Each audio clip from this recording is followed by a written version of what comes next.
ഇന്ന് നമ്മൾ ഡിസ്കസ് ചെയ്യുന്നത് റെസ്റ്റോറന്റ് ബിസിനസ്സിൽ പരസ്യങ്ങൾ കൊണ്ട് മാത്രം റെസ്റ്റോറന്റ് ബിസിനസ്സിനെ വിജയിപ്പിച്ചെടുക്കാൻ കഴിയുമോ എന്നുള്ളതാണ്. പല ആളുകളും തെറ്റായിട്ട് ധരിക്കുന്നത് പരസ്യങ്ങൾ എന്ന് പറയുന്നത് നമ്മുടെ ബിസിനസ്സിനെ വലിയ രൂപത്തിലെ ഗ്രോത്തിലേക്ക് എത്തിക്കും എന്നുള്ളതാണ്. എന്നാൽ പരസ്യങ്ങൾക്ക് ചില ലിമിറ്റേഷനുകളുണ്ട്.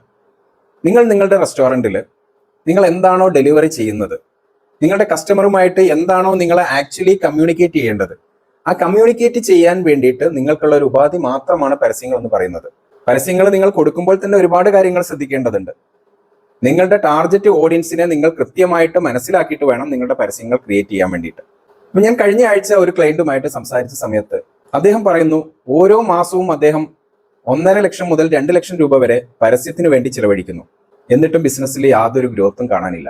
എന്താണ് ഇതിന് കാരണമെന്ന് അദ്ദേഹത്തിന് യാതൊരു വിധത്തിലും മനസ്സിലാക്കാൻ കഴിയുന്നില്ല. അങ്ങനെ ഞങ്ങളുമായിട്ട് ഡിസ്കസ് ചെയ്തതിന് ശേഷം അദ്ദേഹത്തിന് ആ കൃത്യമായിട്ടുള്ള കാരണങ്ങളെ കണ്ടെത്താൻ വേണ്ടിയിട്ട് അദ്ദേഹത്തിന് കഴിഞ്ഞു. അദ്ദേഹത്തിന്റെ പരസ്യമല്ല അദ്ദേഹത്തിന്റെ പ്രോബ്ലം. അദ്ദേഹം തെറ്റായി ധരിച്ചിരിക്കുന്നത് അദ്ദേഹം കൊടുത്തിരിക്കുന്ന പരസ്യത്തിന്റെ പോരായ്മ കൊണ്ടാണ്, അല്ലെങ്കിൽ പരസ്യം ഡെലിവറി ചെയ്യുന്ന ഏജൻസികളുടെ പോരായ്മ കൊണ്ടാണ് അദ്ദേഹത്തിന് കസ്റ്റമറെ കിട്ടാത്തത്, അദ്ദേഹത്തിന്റെ ബിസിനസ് ഡെവലപ്പ് ചെയ്യാത്തത് എന്നായിരുന്നു. എന്നാൽ ആക്ച്വലി ആ ബിസിനസ്സിൽ ഉണ്ടായിരുന്ന പ്രോബ്ലം എന്താണ്? അതാണ് നമ്മൾ ഇന്ന് ഡിസ്കസ് ചെയ്യാൻ പോകുന്നത്. നിങ്ങളുടെ ഓരോ ബിസിനസ്സുകളിലും ഈ ഒരു പ്രോബ്ലം ചിലപ്പോൾ നിലനിൽക്കുന്നുണ്ടാവും. നിങ്ങൾ ധാരാളം പണം സോഷ്യൽ മീഡിയയിലും മറ്റുള്ള പരസ്യങ്ങൾക്കുമായിട്ട് നിങ്ങൾ ചെലവഴിക്കുന്നുണ്ടാവും, ലോക്കൽ മാർക്കറ്റിങ്ങിന് വേണ്ടിയിട്ട് നിങ്ങൾ ചെലവഴിക്കുന്നുണ്ടാവും. പക്ഷേ നിങ്ങൾ പ്രതീക്ഷിക്കുന്ന ഒരു ഗ്രോത്ത് നിങ്ങളുടെ ബിസിനസ്സിൽ കിട്ടുന്നുണ്ടാവില്ല. പരസ്യങ്ങൾക്ക് പണം ധാരാളമായി ചെലവഴിച്ചിട്ടും ബിസിനസ് ഗ്രോത്തിലേക്ക് പോകുന്നില്ല എങ്കിൽ നമ്മൾ ആ ബിസിനസ്സിനെ കുറിച്ച് കൂടുതലായിട്ടൊന്ന് വിലയിരുത്തേണ്ടതുണ്ട്. ഒന്ന്, നിങ്ങൾ എന്താണോ കസ്റ്റമറുമായിട്ട് ഈ പരസ്യത്തിലൂടെ കമ്മ്യൂണിക്കേറ്റ് ചെയ്യുന്നത്, ആ കമ്മ്യൂണിക്കേറ്റ് ചെയ്യുന്ന മെസ്സേജ് കസ്റ്റമർക്ക് എങ്ങനെയാണ് ഫീൽ ചെയ്യുന്നത് എന്നുള്ളത് വളരെ പ്രധാനപ്പെട്ടതാണ്. കാരണം ഒരു കസ്റ്റമർ എന്തിനു വേണ്ടി നിങ്ങളുടെ റെസ്റ്റോറന്റിനെ തിരഞ്ഞെടുക്കണം എന്നുള്ളതിന് കൃത്യമായിട്ടുള്ള മെസ്സേജ് ആയിരിക്കണം നിങ്ങളുടെ പരസ്യങ്ങളിലൂടെ നിങ്ങളുടെ കസ്റ്റമറിലേക്ക് നിങ്ങൾ എത്തിക്കേണ്ടത്. അങ്ങനെ നിങ്ങൾക്ക് എത്തിക്കാൻ കഴിയാതെ പോകുന്നുണ്ട് എങ്കിൽ ആ പരസ്യം ഫെയിലിയറാണ്. കസ്റ്റമർ ഒരിക്കലും ആ പരസ്യത്തിനെ ബേസ് ചെയ്തുകൊണ്ട് നിങ്ങളുടെ റെസ്റ്റോറന്റിലേക്ക് ആകർഷിക്കപ്പെടില്ല.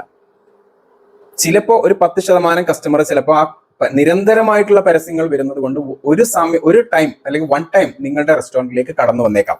പക്ഷേ അദ്ദേഹം എന്ത് ചെയ്യില്ല, നിങ്ങളുടെ ബിസിനസ്സിലേക്ക് നിരന്തരമായിട്ട് കടന്നു വരുന്ന സ്ഥിരമായിട്ടുള്ള ഒരു കസ്റ്റമർ ആയിട്ട് അദ്ദേഹം മാറില്ല. അപ്പോൾ കസ്റ്റമർ എന്താണോ പ്രതീക്ഷിക്കുന്നത് അതായിരിക്കണം നിങ്ങളുടെ മെസ്സേജിലൂടെ നിങ്ങൾ കസ്റ്റമറുടെ മുമ്പിലേക്ക് എത്തിക്കേണ്ടത്. അപ്പോൾ കസ്റ്റമർ എന്ത് ചെയ്യും, നമ്മുടെ റെസ്റ്റോറന്റിലേക്ക് ആകർഷിക്കപ്പെടും. അപ്പോൾ പരസ്യത്തിന് ധാരാളമായിട്ട് പണം ചെലവഴിച്ചത് കൊണ്ട് മാത്രം ഒരു റെസ്റ്റോറന്റിനെയും നമുക്ക് വിജയിപ്പിക്കാൻ പറ്റില്ല. അതുകൊണ്ട് പരസ്യത്തിന് നമ്മൾ പണം ചെലവഴിക്കുന്നതിന് മുമ്പായിട്ട് നമ്മൾ നമ്മുടെ ടാർഗറ്റ് ഓഡിയൻസിനെ ഐഡന്റിഫൈ ചെയ്യുകയും അവർക്ക് എന്താണ് വേണ്ടത് എന്നുള്ളതിനെ കുറിച്ച് വ്യക്തമായിട്ടുള്ള ധാരണ ഉണ്ടാവുകയും അത് നമ്മുടെ റെസ്റ്റോറന്റിൽ ഒരുക്കി വെക്കുകയും ചെയ്തതിന് ശേഷം നമ്മൾ പരസ്യം കൊടുത്തു കഴിഞ്ഞാൽ കസ്റ്റമർ നിങ്ങളുടെ റെസ്റ്റോറന്റിലേക്ക് ആകർഷിക്കപ്പെടും. നിങ്ങളുടെ ബിസിനസ് വിജയിക്കാനുള്ള സാധ്യത വളരെ കൂടുതലായിട്ട് മാറും. ഇന്നത്തെ വീഡിയോ നിങ്ങൾക്ക് ഇഷ്ടമായെന്ന് കരുതുന്നു. അടുത്ത വീഡിയോയിൽ നമുക്ക് വീണ്ടും കാണാം. താങ്ക്